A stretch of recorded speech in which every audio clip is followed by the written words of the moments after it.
Humans also need words. Words nourish the mind. Words give life. Words create insight. Because there's more than one way to see. If we see with our eyes, we call that sight. But there's another way to see called insight. That's why we come, gather for a couple of days, attend the classes, go to the training, read the books, do all the stuff, is to develop more insight, letting our mind be nourished to think, ponder, and wonder, and conceive ideas, projects, purpose, give structure to something for the future, whether it's better health or better career, better future. Next, the mind needs to be exercised. And we talked a bit about that earlier. Exercised by debate. Exercised by reading both sides of the debate, both sides of the question. Major life issues, major political issues. Don't leave yourself out of the great debate. One, the mind needs to be nourished by ideas. Second, it needs to be refined and stimulated and exercised by debate. We need both sides of the human drama represented. The reason why the Bible is such a classic book in studying all kinds of stories is because the Bible is full of stories on both sides, the evil side and the good side. The Bible said, Old Testament said, this king came to power and he was a good king and he ruled for 18 years. And then it says the next king came to power and he was a bad king and he put up idols. He became the bad king. So it reads good king, bad king, showing both sides of the human spectrum and drama. Some stories that we read in the Bible of people to admire, others are people to despise. In your library, you need a book on Gandhi and you need a book on Hitler. One book to show you how noble someone's aspirations can be, and the other book to show you how despicable and how evil someone's goals can be. Both sides we study good and evil, one we love and one we hate. We study illness, we study health. Someone says, well, you can't study the negative things. You have to study the negative things. You have to give voice to and mind to and time to both sides of the issue so that you can strengthen your side of the argument. Then our personal philosophy needs to be developed so we can see the opportunities on the other side so we can maximize those. And for the balance of your life, that's going to be the twin challenge in developing ideas and philosophy and strengthening all of it so that you can avoid the dangers, maximize the opportunities. Because the dangers never go away. The dangers to our ship of state called the country. The danger to the enterprise, the danger to the corporation. Dangers always lurk, both inside and out. Dangers lurk on the inside of our own mind. The battle of the mind is significant for us every day, what to think, what not to think. My mentor, Mr. Shove, said, stand guard at the door of your mind. And you decide what enters. You decide what to fill up your mind with, because it becomes the material with which you build your future. So, engaging the mind to make rational decisions about life. Beware of the thief on the street that's after your purse, but also beware of the thief in your mind that's after your promise. The thief in your mind that says you're too short, you're too tall, you've never done it before. What makes you think you can do it now? It's not going to work for you. Someone else can find the book, you'll never find the book. If you found the book, you wouldn't read it. If you did read it, you wouldn't understand it. That's stuff that goes on in our mind. So jot down this key phrase. It's one of the best for the day. Whatever you do, don't become a victim of yourself. As you engage in this debate, what to eat, what not to eat, where to go, where not to go, what to say, what not to say, what to do, what not to do, make sure that you strengthen the positive side of this argument with yourself so that day by day you become healthier, day by day you become stronger, day by day you become wiser. Day by day you build a better shield and immunity. An inside immunity to ward off disease, but an outside immunity to ward off all the negative and all the trash and all the stuff that would not enhance your personal development nor your promise for the future. So this is so important in understanding the mind. Feed it, We call it food for thought.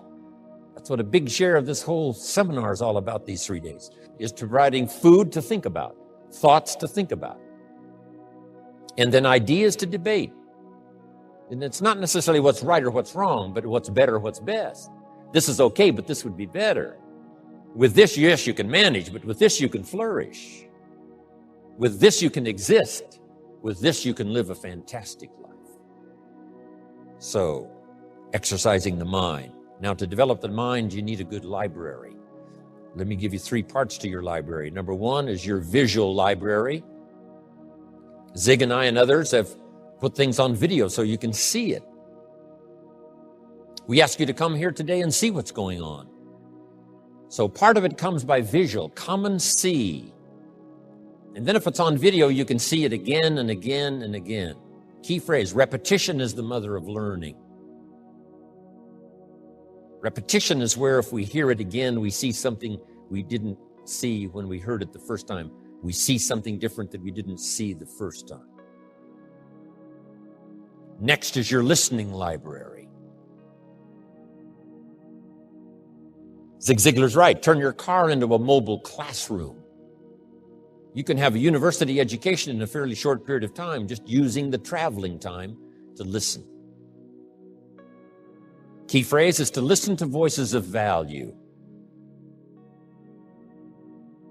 Discriminate in your listening time. Listening to someone of reputation, someone who has good ideas, someone that's been recommended that has some value. Don't waste your time listening to things that don't count much. Hey, there's some things that are not worth spending the time. You know, they create more poison than they do benefit.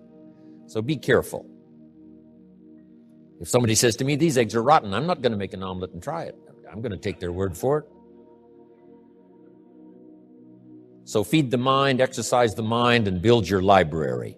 Make this note. You cannot live on mental candy. Just like you can't feed your children ice cream all the time and hope that they will be healthy. So you cannot live on mental candy. Someone says, well, I just read the positive stuff. That's not enough. And the reason is because you need to know both sides of the issue. So start your library like I did, age 25. I mentioned in another seminar, haven't read everything in my library, but I feel smarter just walking in it, right? And smart enough to buy it. Now I got to be smart enough to read it all. Then I got to be smart enough to sort through and decide what's valuable. So make that the next part now.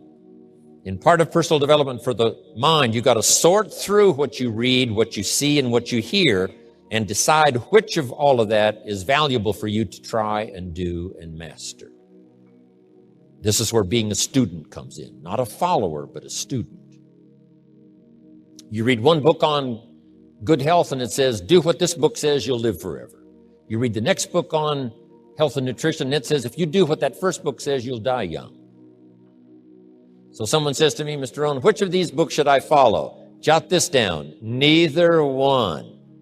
Don't be a follower. Read both books and make up your own mind. Here's what's important in the final analysis.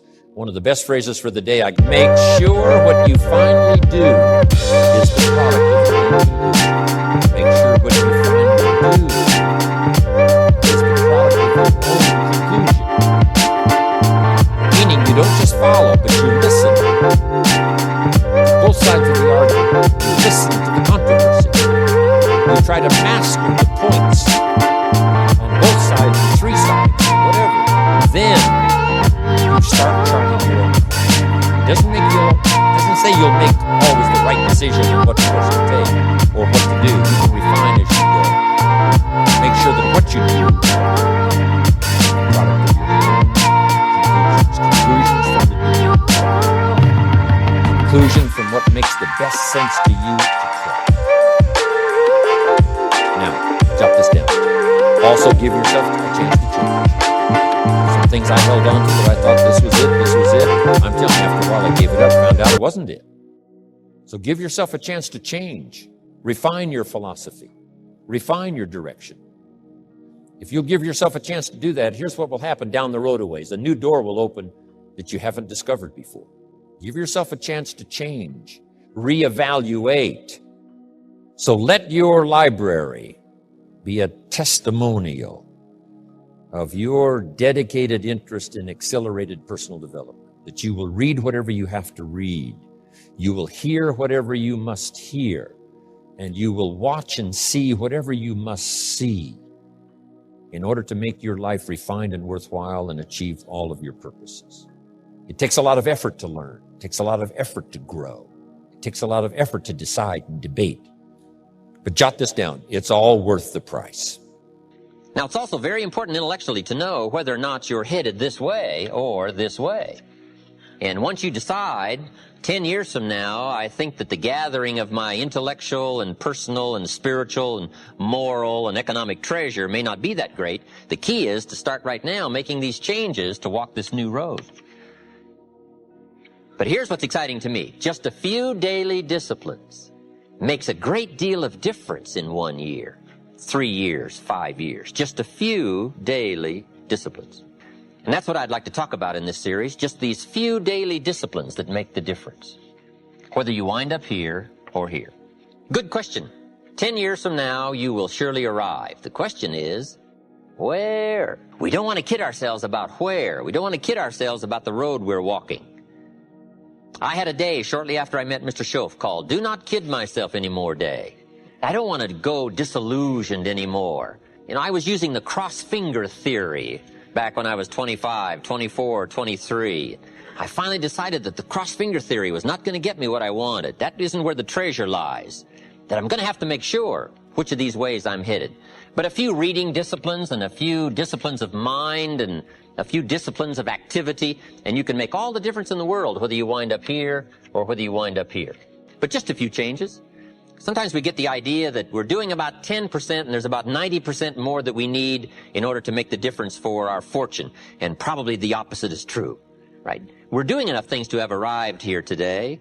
We're doing enough things to have bought and shared in the good life so far. And maybe all you need is that extra 5%, 10% of intellectual change, activity change, a refinement of discipline, a refinement of thought. And all we need is the ideas to make those simple changes. And the equity starts gathering in 1 year, 3 years, 5 years, 10 years.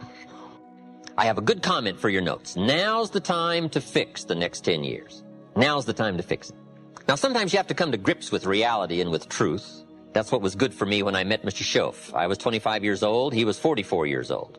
And he brought me a wealth of experience, and he started asking me the tough questions. Big question, he said. Are you reading the books that's going to take you where you want to go in the next 5 years?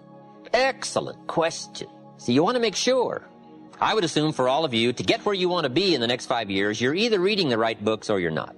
That's kind of a brilliant statement, right? You're either engaged in the disciplines or you're not. But here's what we don't want to engage in. Disillusion, right? Hoping without acting. You know, wishing without doing. So the key is to take a look and say, where am I? What could I do to make the changes, to make sure that I can take more certain daily steps toward the treasure I want, the mental treasure, the personal treasure, the spiritual treasure, the financial treasure. I don't want to make any errors. Now's the time to adjust my daily program to take me where I want to go. A good note for you to take. We could all use a little coaching. When you're playing the game, it's sometimes hard to see it all. And if you just take a breather, take a little time out. That's what we're doing here in this lecture series. Take a little time out. Listen to someone's experiences, which is what I want to share with you. My experiences, my ideas. And see if it might cause for you a little moment of correction so that you can make some changes that'll add up to some extra worth in the next 1 year, 3 years, 5 years. So, ideas, I hope you'll find here during this series. All kinds of ideas, health ideas, enterprise ideas, living a better life ideas, and primarily for this series, skills of leadership ideas. The next key word is inspiration. Inspiration is a mystery, why some people are inspired and some are not.